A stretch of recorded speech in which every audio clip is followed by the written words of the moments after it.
भगवान श्री कृष्ण ने अपने वास्तविक रूप में आकर कहा, हे बहुला, तुम परीक्षा में सफल हुई। अब से भाद्रपद मास की चतुर्थी तिथि को तुम्हारी गौ माता के रूप में पूजा होगी। जो भी भक्त तुम्हारी पूजा करेगा उन्हें संतान और धन की प्राप्ति होगी। राधे राधे दोस्तों, आप सभी का हमारे चैनल में बहुत बहुत स्वागत है।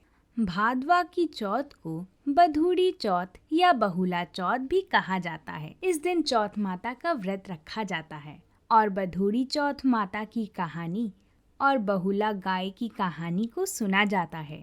इसके साथ ही बिंदायक जी की कहानी सुनी जाती है। कुंवारी कन्याएं सुंदर, सुशील और अच्छे पति की प्राप्ति के लिए भी इस चौथ का व्रत कर सकती हैं।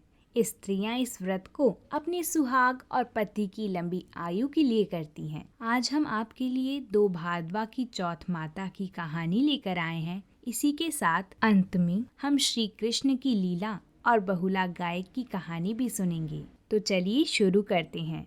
बोलिए भादवा की चौथ माता की जय। एक बुढ़िया माई के ग्वालिया बछालिया नाम का बेटा था। बुढ़िया माई अपने बेटे के लिए 12 महीने के चारों चौथ करती थी। बेटा लकड़ी लेकर आता था और दोनों माँ बेटा उनको बेचकर गुजारा करते थे। बुढ़िया माई रोजाना लकड़ी में से 2 लकड़ियाँ रख लेती थी और चौथ के दिन बेटे से छुपकर बेचकर सामान लाती थी और 5 पुआ बनाती थी। एक पुआ गणेश जी महाराज को चढ़ाती थी, एक चौथ माता को चढ़ाती थी, एक ब्राह्मण को और एक बेटे को खिलाती थी और एक पुआ खुद खाती थी। एक चौथ के दिन बेटा अपनी पड़ोसन के घर गया। वह पुआ बना रही थी। जब उसने पूछा कि आज क्या है जो पुए बन रहे हैं, तब वह बोली, मैंने तो आज ही बनाए हैं, पर तेरी माँ तो चारों चौथ को पुए बनाती है। उसने जाकर माँ से पूछा, तू रोज पुए बनाती है? मैं इतनी मेहनत से कमाता हूँ। बुढ़िया माई बोली, मैं तो चौथ माता का व्रत करती हूँ। वह बोला कि तू मुझे रख ले या तो तू चौथ माता को ही रख ले। बुढ़िया माई बोली, मैं तो तेरे लिए ही चौथ का व्रत करती हूँ, इसलिए मैं तुझे छोड़ सकती हूँ, पर चौथ माता को नहीं। जब बेटा घर से जाने लगा तो बुढ़िया माई बोली, तू जा रहा है तो मेरे हाथ में से यह आका लेता जा, जहाँ संकट आए वहाँ ही पूर देना। बेटे ने सोचा, बात तो झूठी है, पर ले चलने में क्या बुराई है। वह चलने लगा और वह थोड़ी दूर पहुंचा ही था कि उसने देखा खून की नदी बह रही थी। कहीं से भी रास्ता नहीं मिला तो आका पूर कर बोला, हे चौथ माता, अगर तू सच्ची है तो रास्ता हो जाए। ऐसा कहते ही झट से रास्ता मिल गया। आगे गया तो घनघोर अंधेरा, उजाड़ फैला हुआ था। उसने मन में सोचा कि मुझे शेर बगेरे खा जाएंगे, इसलिए वह आका पूर कर बोला, हे चौथ माता, मुझे रास्ता मिल जाए। और तब जल्दी से रास्ता मिल गया। वह आगे चला गया। जाते जाते एक राजा की नगरी में पहुंचा। वहां का राजा रोजाना एक आदमी की बलि देता था। वह एक बुढ़िया माई के पास गया। वह बुढ़िया माई रोती जा रही थी और पुए बना रही थी। लड़के ने बुढ़िया माई से पूछा कि बुढ़िया माई, क्यों रो रही हो? तो बुढ़िया माई ने जवाब दिया कि मेरे एक ही बेटा था जिसकी कल राजा बलि देने वाला है, मैं उसी के लिए पुआ बना रही हूँ। वह बोला, हे बुढ़िया माई, अपने बेटे की जगह मुझे पुए खिला दे, मैं उसकी जगह बलि चढ़ने चला जाऊंगा। बुढ़िया माई ने कहा कि मैं दूसरे के पुत्र को कैसे भेज सकती हूँ, लेकिन वह नहीं माना तो बुढ़िया माई ने उसको पुए खिला दिए। अगले दिन जब राजा का संदेश आया तो बुढ़िया माई ने सोचा कि मैं कैसे दूसरे के बेटे को बलि चढ़ने के लिए भेज सकती हूँ, मैं ऐसा नहीं कर सकती। लेकिन बाहर की आवाज़ सुनकर वह जाग गया और राजा के आदमियों के साथ चला गया। वहाँ मटके पकाने का हाव बना हुआ था, जो एक मनुष्य का भोग लेने के बाद ही उसमें हाव पकाते थे। उन सब ने मिलकर उसको हाव में चुन दिया। वह आका पूर कर हाव में बैठ गया। एक दिन में ही हाव पक गया और मिट्टी के घड़े सोने चांदी के बन गए। वहाँ एक जमादारनी झाड़ू लगा रही थी। तब झाड़ू से एक कंकड़ उछलकर उन बर्तनों से जा टकराया। तब जमादारनी ने राजा को जाकर बताया कि आपका हाव तो पक गया है। तब राजा ने सोचा कि हाव तो 8 दिन में पकता है, आज एक दिन में ही कैसे पक गया। जब जाकर देखा तो वहाँ तो मिट्टी के मटके की जगह हीरे मोती और सोने चांदी के कलश हो गए थे। अंदर से आवाज आई कि धीरे से उतारो, अंदर आदमी है। आवाज को सुनकर राजा के आदमी डर गए। अंदर कौन सा भूत प्रेत आ गया। फिर वह बोला कि डरो मत, मैं तो सिर्फ एक आदमी हूँ जिसको तुमने अंदर चुना था।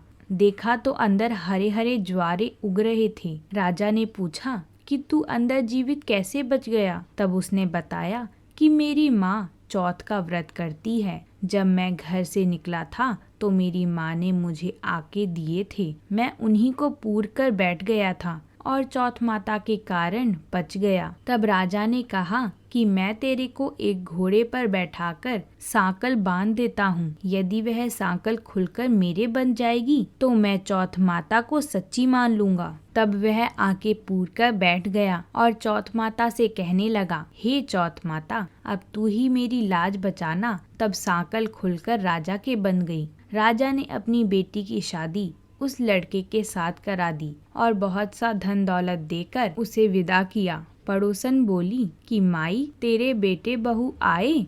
जब छत पर चढ़कर देखा तो सच में बेटे बहू आ रहे थे। हे चौथ माता, जैसे आपने बुढ़िया और उसके बेटे पर कृपा बनाई वैसे ही सब पर कृपा बनाना। भादवा की चौथ माता की कहानी कहने वाले को, कहानी सुनने वाले को, हुंकार भरने वाले को और पूरे परिवार पर अपनी कृपा बनाना। तो ये थी भादवा चौथ माता की पहली कहानी। अब सुनते हैं भादवा चौथ माता की दूसरी कहानी को। पुरानी समय की बात है। एक ब्राह्मण था जिसके घर पर एक बेटा और बहू थे। बेटा और पिता कुछ कमाते थे नहीं। जो बहू के साथ आया हुआ दहेज का धन था उसी से अपना काम चलाते थे। जब भी बहू बाहर कचरा डालने जाती थी तब उसके पास वाली पड़ोसन उससे पूछती थी कि बहू, आज खाने में क्या खाकर आई हो। तब वह बोलती थी कि मैं तो बासी और ठंडी रोटी खाकर आई हूँ। एक दिन ब्राह्मण के बेटे ने यह बात सुन ली। वह वहाँ से चला गया और अपनी माँ के पास जाकर बोला, हे माँ, तू तो अपनी बहू को रोज गर्म खाना खिलाती है और वह फिर भी बाहर जाकर यह बोलती है कि मैं तो बासी रोटी खाकर आई हूँ। तब माँ ने बोला कि बेटा, मैं तो चारों थालियों में बराबर गर्म खाना परोसती हूँ। यदि तुम्हें यकीन नहीं है तो तुम खुद ही देख लेना। वह अगले दिन तबीयत खराब होने का बहाना बनाकर कंबल ओढ़कर लेट गया। तब उसको यह देखकर आश्चर्य हुआ कि बहू ने तो गरम गरम खीर और खांड का भोजन किया और जब बहू बाहर गई तो वह उसके पीछे पीछे जाने लगा। तब पड़ोसन के पूछने पर बहू ने वही बात दोहराई कि मैं तो बासी रोटी खाकर आई हूँ। उसका पति उससे पूछने लगा, तू अभी अभी तो गरम गरम खाना खाकर आई है और पड़ोसन से कह रही है कि मैं बासी ठंडी रोटी खाकर आई हूँ। तुम झूठ क्यों बोल रही हो। तब उसकी विद्वान पत्नी ने कहा कि यह ना तो तुम्हारे कमाए हुए पैसों की रोटी है और ना ही तुम्हारे पिता के कमाए हुए पैसों की रोटी है। यदि हम इसी तरह बैठे बैठे धन को खर्च करते रहेंगे तो यह एक दिन कुएं के पानी की तरह समाप्त हो जाएगा। इसके बाद उसका पति कमाने के लिए विदेश चला गया। पीछे से उसकी पत्नी 12 महीने का चौथ का व्रत करती थी। उसको विदेश में रहते हुए 12 वर्ष व्यतीत हो गए। तब चौथ माता और बिंदायक जी महाराज ने सोचा कि इसको अब घर बुलाना चाहिए। चौथ माता लड़के के सपने में जाकर बोली कि तू अब घर चला जा, तेरी पत्नी को तेरी बहुत याद आती है। वह बोला कि मैं घर कैसे चला जाऊं, मेरा यहाँ इतना बड़ा कारोबार फैला हुआ है। तब चौथ माता ने कहा कि तू सुबह एक दीपक जलाकर चौथ माता का नाम लेकर बैठ जाना। जिनके पैसे बकाया हैं वह पैसे दे जाएंगी और लेने वाले ले जाएंगे। लड़के ने वैसा ही किया और उसका सारा काम एक ही दिन में निपट गया। जब वह घर जा रहा था तो उसे रास्ते में एक सांप दिखाई दिया जो आग के पास जा रहा था। उसने सांप को आग से बचाने के लिए सिसकार दिया। ऐसा करने से नागराज क्रोधित हो उठे और कहा कि हे पापी, मैं तो इस नाग योनि से मुक्ति के लिए जा रहा था और तूने मुझे सिस्कार दिया, अब मैं तुझे डस लूंगा। तब वह लड़का बोला कि मैं 12 वर्ष बाद अपने घर जा रहा हूँ, आप मुझे अवश्य ही डस लीजिए, किंतु आज मुझे अपने घर वालों से मिलने दीजिए। आप कल रात को आकर मुझे डस लेना। नाग ने उसकी शर्त मान ली और वहाँ से चला गया। जब लड़का घर आया तो वह उदास था। उसने अपनी पत्नी के पूछने पर सारी बात बता दी। उसकी पत्नी बहुत चतुर थी। उसकी पत्नी ने पहली सीढ़ी पर बालू रेत बिछा दी, दूसरी सीढ़ी पर दूध का कटोरा रख दिया, तीसरी पर फूल माला बिखेर दिया, चौथी पर इत्र छिड़क दिया, पांचवी पर मिठाई रख दी, छठी सीढ़ी पर जौ और सातवीं सीढ़ी पर रोटी रख दी। रात को जब सांप आया तो सबसे पहले ठंडी ठंडी रेत में लौट कर आया। फिर दूसरी सीढ़ी पर दूध पीकर कहा कि मैं एक ब्राह्मणी के बेटे को डसता तो नहीं, लेकिन वचन दिया हुआ है, इसलिए डसना पड़ेगा। फिर वह फूलमाला की सीढ़ी से होता हुआ इत्र की खुशबू लेता हुआ ऊपर की ओर आने लगा। सांप को ऊपर आता हुआ देखकर विंदायक जी ने चौथ माता से कहा कि इस ब्राह्मणी के बेटे की रक्षा करनी होगी, क्योंकि इसकी पत्नी इसके लिए चौथ का व्रत करती है, इसका फल तो देना ही पड़ेगा। तब विंदायक जी ने आंखों से सुई बनाई और चौथ माता ने रोटी की डाल बनाई और सांप के आगे लगा दी। विंदायक जी ने जो सुई बनाई थी उससे सांप की मौत हो गई। सुबह उस लड़के से मिलने गांव के लोग आने लगे, क्योंकि वह 12 वर्ष के बाद वापस आया था। लोगों ने उसे आवाज दी, लेकिन वह तो उदास बैठा हुआ था, इसलिए बोला नहीं। जब उन्होंने देखा कि सीढ़ियों पर खून पड़ा हुआ है तो वह चिल्लाने रोने चीखने लगे और बोले, ब्राह्मण, आज तो तेरा बेटा मर गया। यह सब देखकर ब्राह्मणी भी जोर जोर से रोने लगी। आवाज सुनकर उसका बेटा नीचे आया और कहा कि माँ, मैं मरा नहीं हूँ, यह तो मुझे डसने आया सांप मरा है। यह सब देखकर उसकी पत्नी भी प्रसन्न हो गई कि मेरे पति के प्राण बच गए। उसने चौथ माता का धन्यवाद किया और कहा कि यह तो चौथ माता ने मेरे व्रत करने का फल दिया है। हे चौथ माता, जैसा फल ब्राह्मणी के बेटे को दिया वैसा ही सभी को देना। कहानी करने वाले को, कहानी सुनने वाले को और हुंकार देने वाले को और पूरे परिवार को देना। बोलो चौथ माता की जय। तो ये थी चौथ माता की दूसरी कहानी। अब हम श्री कृष्ण की लीला और बहुला गाय की कहानी को सुनेंगे। बहुला चौथ निसंतान को संतान प्रदान करने वाला व्रत माना गया है। इसके प्रताप से व्रती को धन की कभी भी कमी नहीं होती। श्री कृष्ण के आशीर्वाद से भौतिक सुख प्राप्त होते हैं। इस दिन महिलाएं व्रत रखकर गाय और बछड़े की भी पूजा करती हैं। रोटी पर घी और गुड़ लगाकर गाय को खिलाती हैं। कथा सुनने के बाद गाय और बछड़े की पूजा कर सुख शांति की प्रार्थना की जाती है। तो आइए हम कथा को शुरू करते हैं। पौराणिक ग्रंथों के अनुसार श्री कृष्ण जी की लीलाओं को देखने के लिए कामधेनु गाय ने बहुला का रूप धारण किया था और नंद बाबा की गौशाला में पहुंच गई थी। कृष्ण बहुला से बहुत स्नेह करते थे। एक बार उन्होंने बहुला की परीक्षा लेने की सोची। एक बार वन में बहुला चर रही थी,